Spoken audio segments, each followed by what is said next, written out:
कार्यक्रम में हम लोग गए थे, सारे लोग बहुत, जिन्हें हरिनाम संकीर्तन यात्रा हुई थी।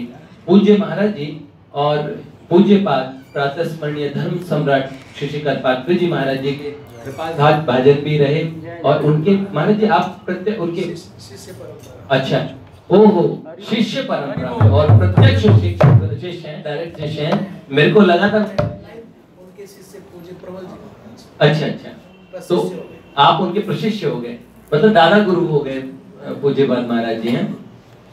तो पूज्यपाद श्री करपात्री जी महाराज के विषय में आप लोगों को, अधिकांश लोगों को पता है, और शायद कोई हो जो अनभिज्ञ हो उनके, जिन्होंने उनका और सुयश ना सुना हो, ऐसा शायद मुझे लगता है जो सनातन धर्म में कहीं भी और संतों का संग करते हैं और उनको पता है पूज्यपाद महाराज जी का, और सबने उनकी और कीर्ति सुनी है। अब पूज्य महाराज जी का दर्शन हो रहा है तो समझ लीजिए कि हमें और शिष्य में गुरु के ही दर्शन होते हैं। महाराज जी के साथ में पूज्यपाद महाराज जी पधारे, मेरा और प्रथम बार दर्शन का अवसर। जय जय श्री राम। वाह वाह, जगन्नाथ भगवान की बड़ी कृपा हुई। श्री जगन्नाथपुरी से पूज्यपाद और श्री श्री प्रणव चैतन्य जी महाराज जी आपके और उसमें ही परम पूज्य जगद्गुरु जी श्री निरंजन देव तीर्थ जी महाराज के पूरी पीठाधीश्वर जी। वाह वाह, अच्छा, जो पूर्व पीठाधीश्वर जी थे। हाँ, जिन्होंने 72 दिन तक गौ रक्षा के लिए अनशन किया। ओहो, पूज्यपाद और जगत गुरु शंकराचार्य जी महाराज, श्री श्री निरंजन देव तीर्थ जी महाराज, और वर्तमान जो शंकराचार्य जी हैं उनसे पूर्व में जो शंकराचार्य जी महाराज थे और उनके शिष्य हैं पूज्य महाराज जी। और महाराज जी कह रहे हैं कि पूज्यपाद शंकराचार्य जी महाराज ने 72 दिनों का और अनशन किया था गौ माता की रक्षा के लिए, गौ रक्षा के लिए। और जब शायद 1966 में जो आंदोलन हुआ था और उसके बाद में किया था महाराज जी ने, वो फायरिंग के बाद में है, उसके बाद 72 में, अच्छा, अनशन 72 में किया था। तो बहुत ही सुंदर बात है। हम पूज्य महाराज जी और हम युगल विभूतियों के दर्शन हो रहे हैं भगवान से, और भगवान ठाकुर जी के चरणों में ये है कि प्रार्थना ऐसे संतों के हमें दर्शन होते रहे। अब पूज्य महाराज जी से सुनेंगे। आप लोगों को उधर से दर्शन हो पा रहे हैं? सबको उधर से नहीं हो पा रहे क्या? महाराज जी का आसन, महाराज जी आपका आसन इधर लगवा देना, इधर से सत्संग वाला वैसे इधर ही होता है। आज आपके लिए संकीर्तन में कि आपको असुविधा ना, तो आपको यहाँ और विराजित किया। मैंने कहा महाराज जी इधर कैसे बैठे, उधर से, क्योंकि उधर से सब आने जाने वालों को भी दर्शन होते रहते हैं ना, तो इधर लगा दे महाराज जी आपका आसन। जय ये बसंती त्रिजा देवास तेभ्यो नित्यं नमाम्यहम्। नमो गोभ्यः श्रीमतीभ्यः सौरभेभ्यः च। नमो ब्रह्मसुताभ्यश्च पवित्राभ्यो नमो नमः।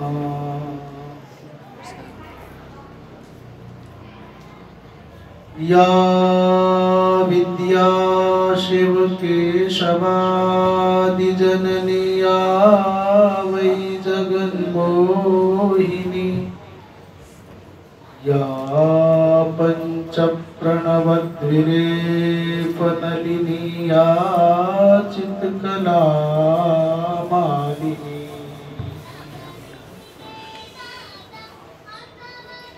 या ब्रह्मादि पिपीलिकांत तनुषुप्रोता जगत्साक्षिणी, सा पायात् परदेवता भगवती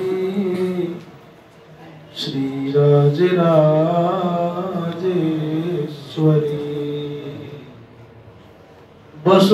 वसुदेवसुतं देवं कंसचाणूरमर्दनं देवकी परमानंदम श्री कृष्ण वंदे जगद्गुरु।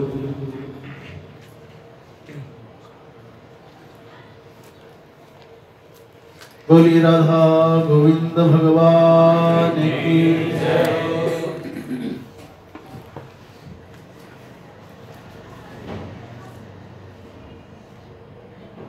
हमारे अत्यंत स्नेह भाजन सनातन परंपराओं के परिपालन में दत्तचित्त स्वयं में एक संस्कार केंद्र के रूप में अपने व्यक्तित्व को प्रतिष्ठापित जिन्होंने किया है श्री नरेश जी,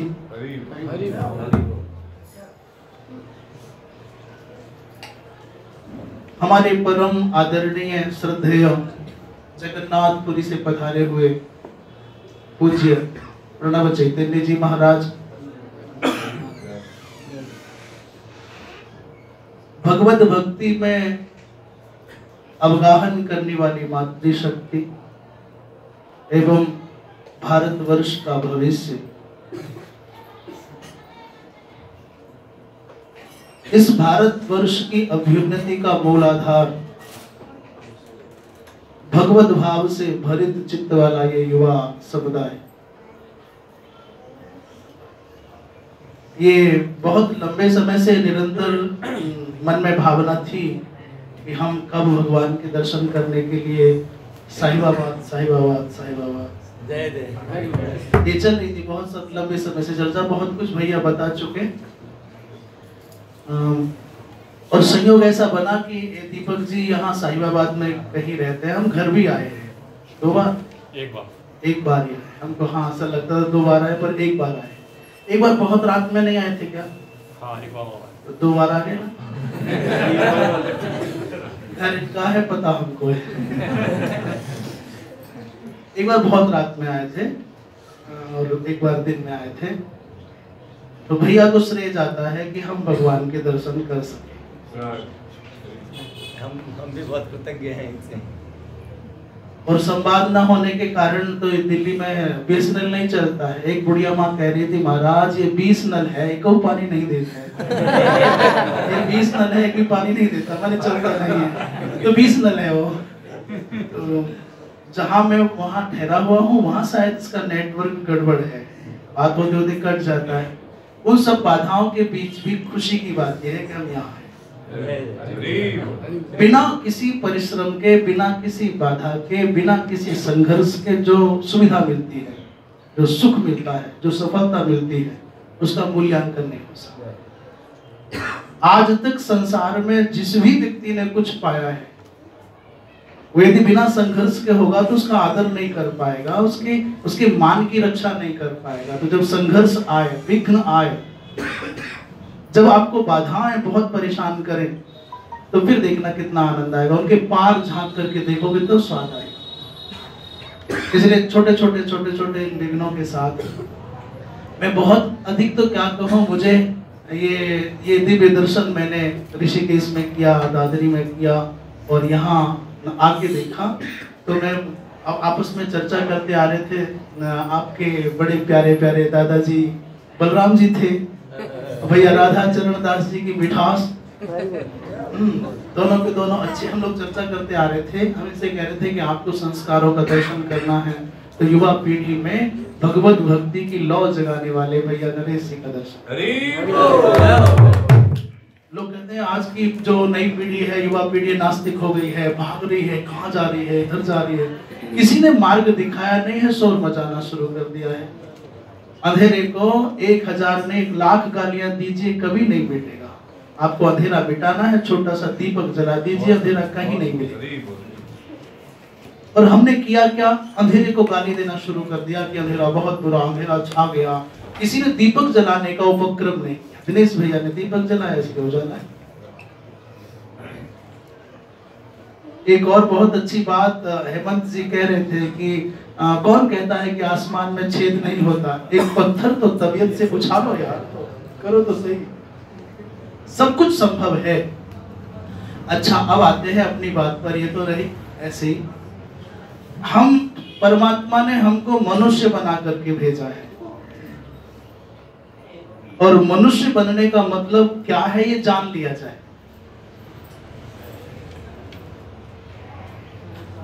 संसार में क्या है, क्या उपादेय है, क्या मूल्यवान है और क्या मूल्यहीन है, इन केवल दो शब्दों को यदि हम समझ लें, विचार कर लें, तो हमको ये पता चल जाएगा कि भारत का मतलब क्या है और मानवता का मतलब क्या है क्या है और उपादेय क्या है। मैं कोई शास्त्रों की बात सुनाने के लिए नहीं आया, और बहुत गमगीन, बहुत गंभीर और बहुत उबाऊ बात करने नहीं आया। आप हर व्यक्ति अपने चित्त में चिंतन कर ले, ये विचार कर ले कि मेरी दृष्टि में संसार में है क्या है और उपादेय क्या है। अभी एक समस्या है कि है और उपादेय का मतलब क्या है ना, है क्या है और उपादेय क्या है, इसका मतलब क्या है, किसे कहते हैं? है माने जो हमारी दृष्टि में मूल्यहीन है, त्याज्य है, वो है। वैसे इसको संस्कृत में कहेंगे हातुम योग्यम हेयम, जो त्यागने योग्य है। उसको और कह सकते हैं अंग्रेजी में यूजलेस है, अनुपयोगी। अच्छा, उपादेय माने जो हमारे लिए उपयोगी है, हमारे काम की है, हमारे साथ हमेशा हमारा संग दे सकेगी। तो दो शब्दों को अपने जीवन में हर क्षण, हर कदम पर आप साथ रख सकते हैं।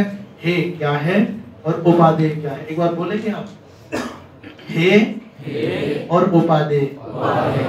हे का मतलब है यूजलेस और उपादेय का मतलब है यूजफुल। मैंने सहजता के लिए शब्दों का प्रयोग किया है। जो हमारे काम आएगा वो उपादेय है, जो हमारे काम नहीं आएगा वो है। तो जब हम इस संसार में परमात्मा ने मनुष्य बना करके भेजे, तो हमको इसकी कीमत मालूम नहीं है। अमूमन चूंकि हमको बिना परिश्रम के, बिना किसी पुरुषार्थ के लगता नहीं कि हमने कुछ किया है मनुष्य बनने के लिए, परंतु हमारी ऐसी मान्यता है, हमको ऐसा लगता है कि मनुष्य को दो नेत्र नहीं है, मनुष्य को दोनों कान भी नहीं है, माने वो अंधा भी है और बहरा भी है। मान लीजिए मनुष्य को दोनों हाथ भी नहीं है, जिसके दोनों हाथ नहीं होते उसको क्या कहते हैं? क्या कहते हैं? पंगा। अच्छा, जिसके दोनों पैर नहीं है, दोनों पैर भी नहीं, दोनों हाथ भी नहीं, दोनों कान भी नहीं, दोनों आंख भी नहीं, और आश्चर्य की बात है उसके मुख में जिह्वा भी नहीं है। और एक बात और बढ़कर के विचार लीजिए कि मानो कि उसको कुष्ठ रोग है, वो भी गलित कुष्ठ है। अब ऐसे मनुष्य का क्या करोगे? बताना क्या करोगे ऐसे इंसान का? आंख है नहीं, क्या देखेगा? कान है नहीं, क्या सुनेगा? हाथ है नहीं, क्या करेगा? पैर है नहीं तो कहां चलेगा? जीभ है नहीं तो भगवान का नाम कैसे लेगा? और ऊपर से व्याधियों से भरा हुआ गलित कुष्ठ है, तो उस इंसान का क्या करोगे? ऐसा इंसान किसी काम का है क्या? ऐसा मनुष्य किसी काम का है क्या? जोर से बोलो, है कि नहीं? पर मैं आपसे एक निवेदन करूं, एक कुत्ता जो बहुत बहुत शानदार आलीशान जिंदगी जीता है, करोड़ों रुपए की गाड़ी में घूमता है, दसियों लोग उसकी सेवा में नियुक्त हैं, उस सुख भोगने वाले कुत्ते से भी लाख गुना बेहतर वो मनुष्य है जिसके पास में सारी इंद्रियां नहीं है, साधन नहीं है। आप बोलोगे कैसे? ये हाथ क्या है? हाथ नहीं है तो क्या भगवान नहीं मिले? बिना हाथ वालों को भगवान मिला है। आंख नहीं है तो क्या भगवान नहीं मिलेगा? बिना आंख वालों को भगवान मिला है, सूरदास को मिला है। बिना पैर वालों को भगवान मिला है, बिना कान वालों को, बिना जिह्वा वालों को भगवान मिला है। क्यों? क्योंकि मनुष्य केवल वो मनुष्य इसलिए श्रेष्ठ है, उसके पास में, उसके हृदय की धड़कनों में भगवत प्राप्ति का यदि भाव है। सारी दुनिया के सब पशु पक्षी चाहे जितना सुविधा संपन्न जीवन जीते हों, फिर भी मनुष्य से अवर है, मनुष्य से छोटे हैं। साधन नहीं है तो क्या हो गया? ये सर्वस्व नहीं है, आंखें सर्वस्व नहीं, हाथ सर्वस्व नहीं है। आपने कथा सुनी होगी, जैसे सूरदास जी का जीवन है, ठीक वैसा ही जीवन बिल्व मंगल जी महाराज का रहा है। और बिल्व मंगल जी महाराज किसी चिंतामणि नाम की वेश्या में इतने आसक्त थे कि उनको कुछ सुहाता नहीं था। इतने डूबे हुए हैं उसके प्रीति में, अपने प्रेम के भ्रम में। वो प्रेम नहीं है, वासना है। उस वासना को प्रेम का नाम देकर के आसक्ति की दलदल में इतने धसे हैं कि उनको कुछ होश नहीं है। उनको लगता है समग्र इंद्रियों से मैं इस चिंतामणि के रस का स्वाद लूं तो जीवन सार्थक हो जाए। और यही भाव गोपांगनाओं में है। वो कहते हैं हम समग्र इंद्रियों के द्वारा कृष्ण रस का पान कर लें तो हमारा जीवन सार्थक हो जाए। जो समग्र इंद्रियों के द्वारा कृष्ण रस का पान करे वो गोपी, और जो समग्र इंद्रियों से संसार का स्वाद लेना चाहता है, मुझे नहीं पता वो क्या है। एक समय ऐसा आया कि पिताजी का बड़े अच्छे कुल में जन्म हुआ, ब्राह्मण कुल में जन्म हुआ, बिल्व मंगल का विद्वान भी थे। पिताजी का श्राद्ध था। जिस तैसे हवड़ सपड़ में, जल्दबाजी में, क्योंकि कहीं जाना है, किसी से मिलना है, तो मन नहीं था श्राद्ध में। बड़ी कठिनाई के साथ श्राद्ध का सब कार्यक्रम संपन्न किया और सायंकाल होते वैश्या के पास पहुंच गए चिंतामणि। उसने कहा तेरा नाश जा, बेशर्म कहीं के, निर्लज्ज कहीं के, इस हाड़ मांस के शरीर में तेरी ऐसी आसक्ति, खबर है तेरे पिता का श्राद्ध है? बोले हाँ खबर है, करके आया। श्राद्ध के दिन भी यहाँ आया है।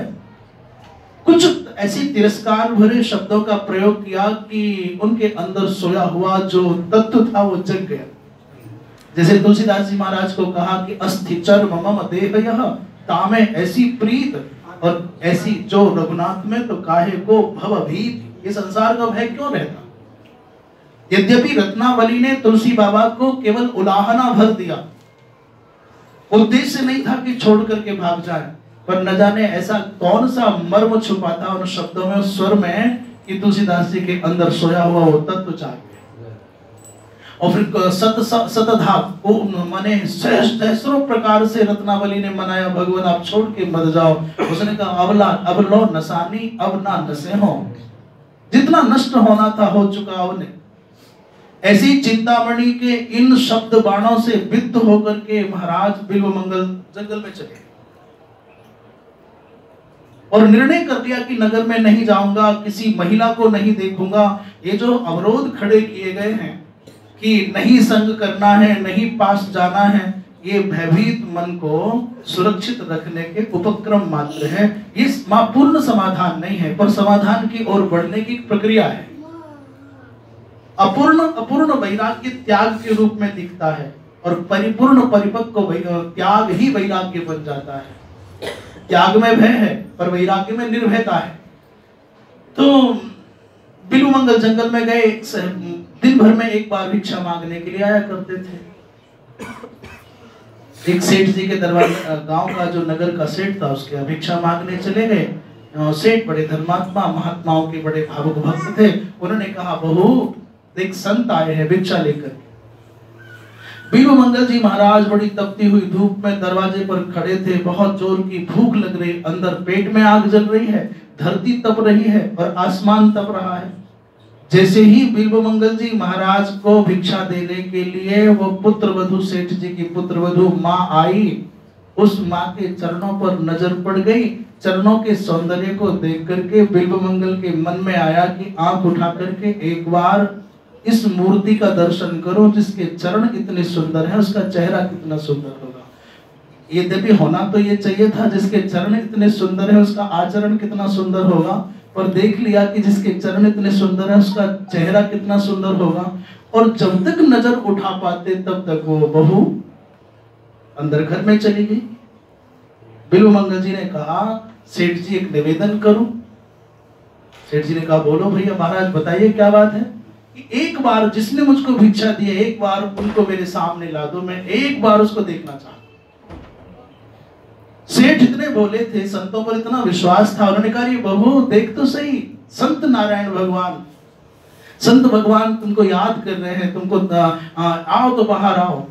महाराज इतनी ही देर में बिल्व मंगल जी को इतनी गिलानी हुई। एक ये व्यक्ति है गृहस्थी, जिसको मेरे रक्त वर्ण पर, मेरे भगवा वस्त्र पर इतना विश्वास है, मैं कहता हूँ कि अपनी बहू को बुला देखना चाहता हूँ तो बुलाता है। और एक अधम तू है, जंगल जाने के बाद भी, वन जाने के बाद भी तेरी चित्त वृत्ति पर अंकुश नहीं लगा। बिल्व का पेड़ पास में था। जिन आंखों में आज भी सौंदर्य को देखने का आकर्षण है, उन आंखों को रहने का कोई हक नहीं है। अरे आंखों तुमको देखना है तो श्याम सुंदर मदन मोहन को देखो, इस संसार की सुंदरता को देख करके फिर पतन हो जाएगा। ऐसा ग्लानि से गले हुए बिल्व मंगल ने कांटे को उखाड़ा बिल्व के पेड़ से और दोनों आंखों को छेद दिया। जिस दिन इन आंखों को फोड़ा, उसी दिन से उस व्यक्ति का नाम बिल्व मंगल हो गया, पहले नहीं।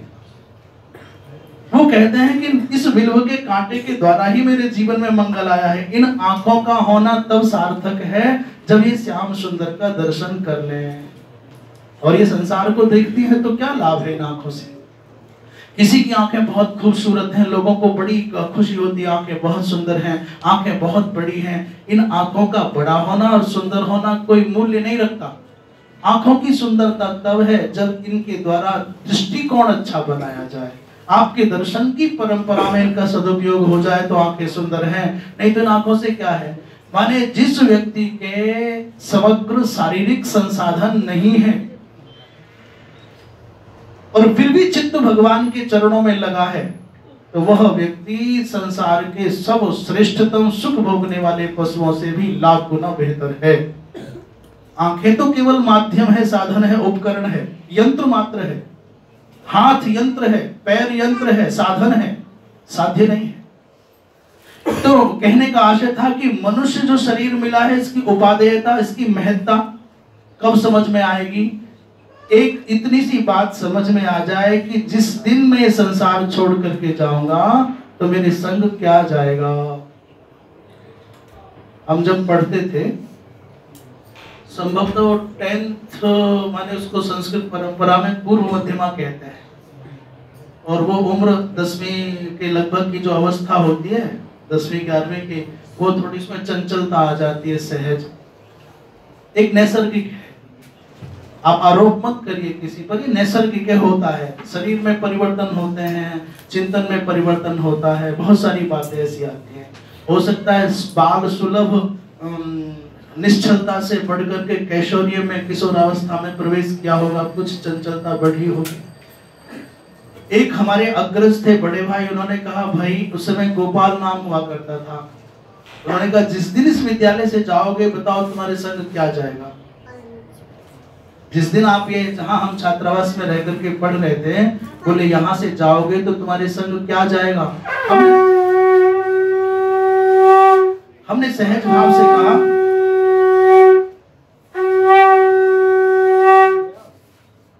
अच्छा, हमको समय का पता नहीं चलेगा क्योंकि हम आनंद में हैं। पौने 10 तक चलेगा महाराज, पौने 10 तक चले, बता देना भैया हमको। तो हमने कुछ सहज भाव से कहा कि जब यहाँ से जाएंगे तो हाँ, हमारे साथ यहाँ जो पढ़ेंगे, ज्ञान अर्जित करेंगे, वो जाएगा। उन्होंने कहा देखो, ये मित्र नहीं जाएंगे, ये जो सुविधा भोगने के लिए तुम्हारा मन लालायित है, ये नहीं जाएगा। तुम्हारे साथ सिर्फ जाएंगे तो क्या, बोले तुम्हारे द्वारा अर्जित विद्या। वो बात कह के भूल गए होंगे। मेरे दिल में ये बात कांटे की तरह से चुभ गई और आज भी मुझे स्मरण में है। इसका मतलब महत्वपूर्ण है बात। बोलिए श्री राधा माधव भगवान की। उन्होंने तो कहा केवल विद्यालय तक, पर मेरे चित्त में आ गया, ये बात थोड़ी सी बढ़ गई, जब तुम इस संसार को छोड़ करके जाओगे तो तुम्हारे संग क्या जाए। ये रुपया पैसा, ये घर मकान, ये सोना चांदी, ये मित्र मंडल कोई जाएगा। जो जाना है वो उपादेय है और जो नहीं जाना है वो है त्याज्य है। तुम छोड़ दो या वो छोड़ जाएगा। इस दुनिया के सारे नातेदारों का एक ही संबंध है, या तो तुम छोड़ जाओगे या वो छोड़ जाएंगे। ये आधे रास्ते में चलते चलते लोग मिले हैं और रास्ते में बिछुड़ते चले जाएंगे। दादाजी थे, दादी जी थी, नाना जी, नानी जी, ऐसे ऐसे बहुत पुराने पुराने लोग थे, बड़े बड़े दमदार, आज गायब हो गए। छोटा भाई छोटी बहन नहीं थे, वो न जाने कहां से हमारे साथ जुड़ गए। पुराने लोगों का छूटते जाना और नए लोगों का जुटते जाना, इतना सा संसार का पूरा खेल है। आज हम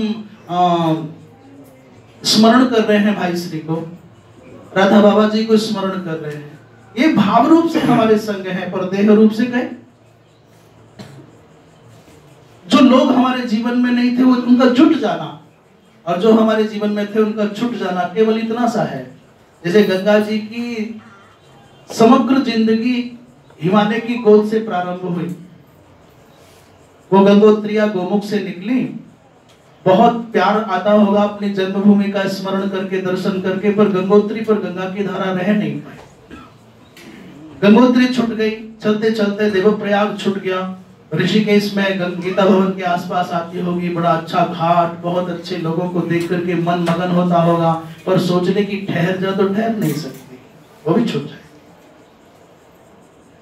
और एक दिन जैसे गंगा काशी छोड़ करके पटना होती हुई समुद्र में लीन हो जाएगी, वैसे ही हमारी आपकी जिंदगी इसमें छूटते चले जाएंगे। बचपन छूट गया, ये जवानी भी छूट गए, हमारे शरीर के साथ भी कुछ छूट रहा है, और हमारे संबंधियों से भी कुछ ना कुछ छूट रहा है। जैसे माता का गर्भ छूटा, वहां नहीं रह सकते। जिस घर में जन्म हुआ वहां नहीं रह पाए, जिस प्राथमिक पाठशाला में पढ़ने गए वहां नहीं रह पाए, जिस स्कूल में पढ़ने गए वो छूट गया, जो कॉलेज पढ़े वो छूट गया, आपकी यूनिवर्सिटी छूट गई, जिस घर में बचपन गुजरा था वो छूट गया, कहीं और दूसरे शहरों में चले गए, सब छूट रहा है।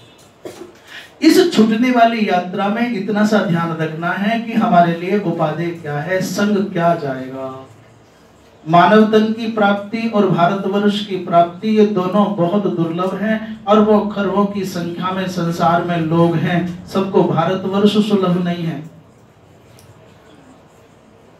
और अरबों खरबों प्रकार के जीवों में 84 लाख योनियों के अंतर्गत गणना करें, अरबों खरबों प्रकार के जीवों में मनुष्य शरीर मिलना, ये दोनों बहुत दुर्लभ है। भारत मिलना और मानव तन मिलना।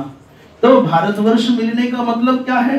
बोले केवल सारी सृष्टि में, सारे भूमंडल में केवल भारतवर्ष है जहां भगवान का अवतार होता है, दूसरी जगह कोई नहीं है। भारत, हम भारतवासी इसलिए भारत के गीत गाएं, हम हिंदू हैं इसलिए भगवान के गीत गाएं, नहीं। बिल्कुल निष्पक्ष होकर के विचार करें तो पूरी दुनिया में शायद कितने, 200 देश हैं, कितने हैं? जितने भी होंगे उसे थोड़ा इधर उधर कर लो, काउंटिंग में गड़बड़ी हो सकती है, क्योंकि मेरा गणित गड़बड़ है।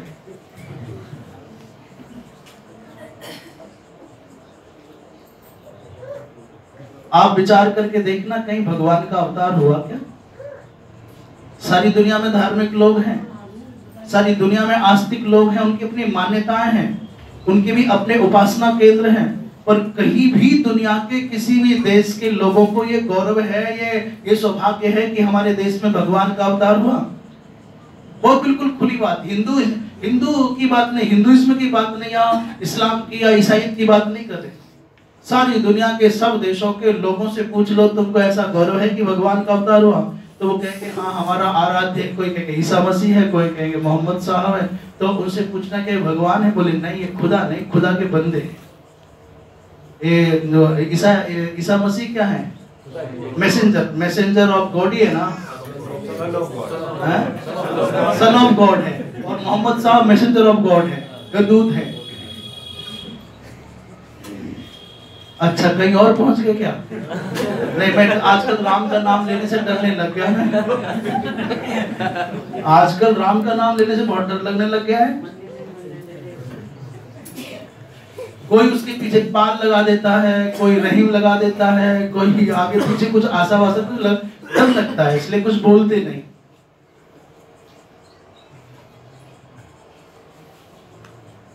पूरी दुनिया में केवल सारे लोगों ने कहा हम आस्तिक हैं, धार्मिक हैं, हमारी मान्यताएं हैं, परंतु उनके भगवान नहीं आता।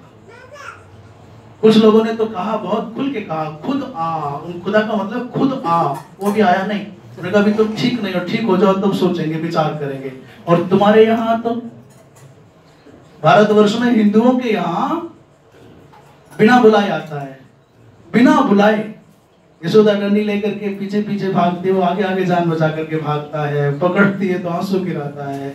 सारी दुनिया में बड़े बड़े देशों के बड़े बड़े राष्ट्राध्यक्षों को वो सौभाग्य और सम्मान, वो गौरव प्राप्त नहीं जो आपके भारतवर्ष के मच्छर को सौभाग्य प्राप्त है। आप कहोगे अरे मामला क्या है मच्छर का, और कहाँ राष्ट्रपति, किसी मानो सबसे ताकतवर दुनिया में कौन है, अमेरिका का राष्ट्रपति मान लो, पर वो सौभाग्य उसको प्राप्त नहीं जो भारतवर्ष के मच्छर को है। बोले कैसे? हमारे पूज्य प्रबल जी महाराज कहा करते हैं कि देखो अमेरिका के राष्ट्रपति को भगवान के दर्शन का सौभाग्य प्राप्त नहीं है, पर ब्रजमंडल के मच्छर को भगवान की अलकों पर बैठने का, भगवान के पलकों पर बैठने का, भगवान के पीतांबर पर बैठने का, उनके दर्शन करने का जो सौभाग्य मिलेगा दुनिया के किसी देश के राष्ट्राध्यक्ष को है क्या? यहाँ की मक्खियों ने भगवान का दर्शन किया होगा, यहाँ के पत्थरों ने भगवान का स्पर्श पाया होगा। तो केवल भारतवर्ष है और केवल हिंदू जाति ऐसी है जहां परमात्मा स्वयं आते हैं। वहां परमात्मा के दूत तो करोड़ों अरबों खरबों है।